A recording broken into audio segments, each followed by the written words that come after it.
Lynn Rollo. Grateful, Madam Deputy Speaker. There's been some really impressive speeches in this debate this afternoon, including from my honourable friends from Kingston on Hull, Bradford South, Birmingham, Edgbaston, Lee, Battersea, Oldham East and Saddleworth, Glasgow North East, Mitcham on Morden, Bedford, Ellesmere Port and Neaston.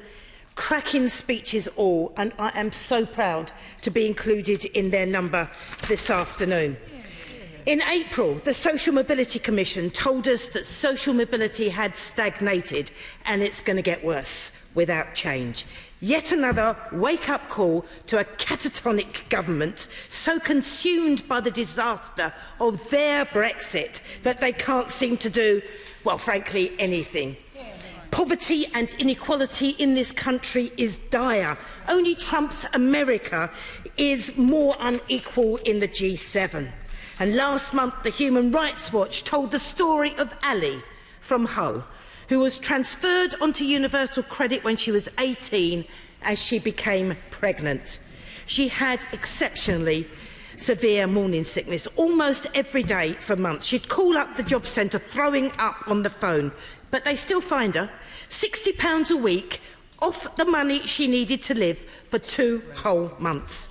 After sanctions and bills, she had £10 left, stuck in a flat on her own, lonely, ashamed to go out, suffering from depression. At her time of need, our government, by its actions, got her into debt with her rent, her council tax and water. They left her with so little money that she would wake up hungry with nothing to eat in the house. For Ali, there was no kind of safety net. It just had been cut away. Just think about it, because it's actually worse than that. She was 18 years old. Many of us wouldn't consider that to be a fully grown adult in our own families. We wouldn't want our 18-year-old child to be living on £10 left over a week, especially when they're pregnant, because that won't buy Ali or her baby the nutrition that they need. And what's going to happen if Ali's troubles don't end here? If, like 900,000 others, the only job Ali can access while her baby is growing is for 0 hours? What if so many jobs it's got no security, no workplace training, no progression, and simply not enough hours to keep her away from the food bank and out of debt? What impact will this have on the life chances of Ali's child?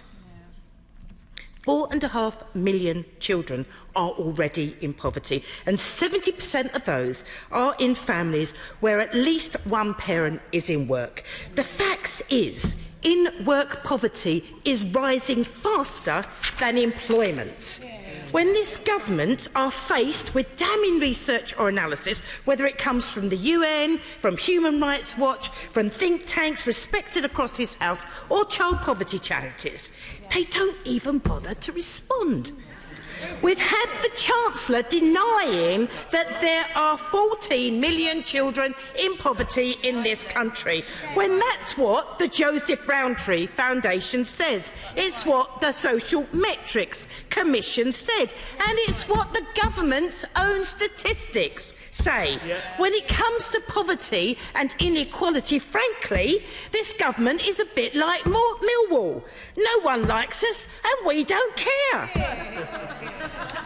But if we're talking about life chances of our children, they should care. Absolutely. Because through all of this, the party opposite has the gall to talk about opportunities. You can't say opportunities are increasing for children in my constituency. 50% of them live in poverty. You can't say opportunities are increasing in this country. 120,000 children were homeless last Christmas. The government can't say that opportunities are increasing when the Human Rights Watch are stating their policies are, and I quote, cruel and harmful, or when the government's been told they're depriving children in this country of their simple right to food. As the UN rapporteur said last month, it's about the glue that holds our society together. Quote, being deliberately moved and placed by a harsh, uncaring ethos. It is simply shocking. Hard work is essential, obviously, but there's no shortage of hard work in this country. On average, Britons work more hours a year than they did a decade ago, and for a lower real wage. Talent is essential, but there's no shortage of that either. All of us see it every time we visit a school. The truth is, we are able to create better lives when governments invest. We need a government that will focus on this agenda now, target the real divisions in our society and offer a joined-up strategy to tackle them. This government can't offer that vision, but Labour will. We understand the simple truths. We don't want a grammar school society where we only get a better chance if others get a worse one. It's not socially just.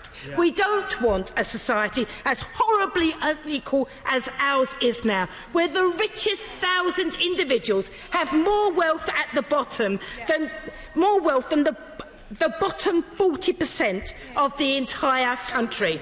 But since the 1970s, our country has become massively and increasingly unfair.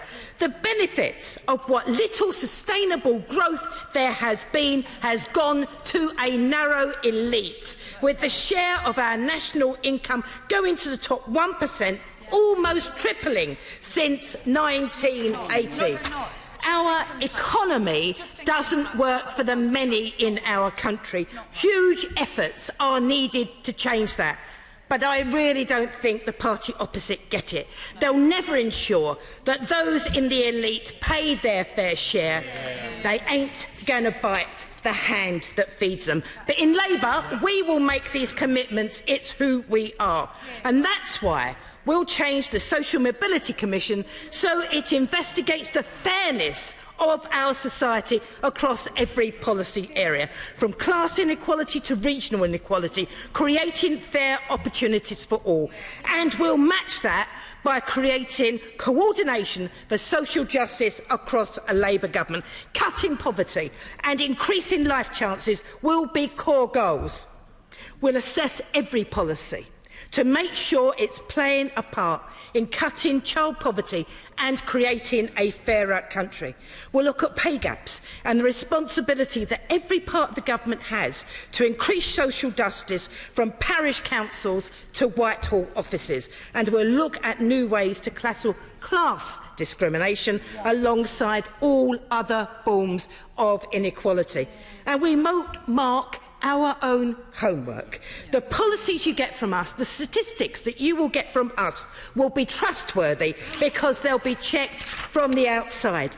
A Labour government will rebuild public trust in politics and the public services that give us a fair starting point in lives. Social homes, public buses and trains, regional and national public banks fuelling hundreds of billions of pounds of investment, a national education service providing the skills that our economy needs, and a flourishing NHS. A Labour government will work tirelessly to end child poverty. A Labour government will be a government for the many and not the few.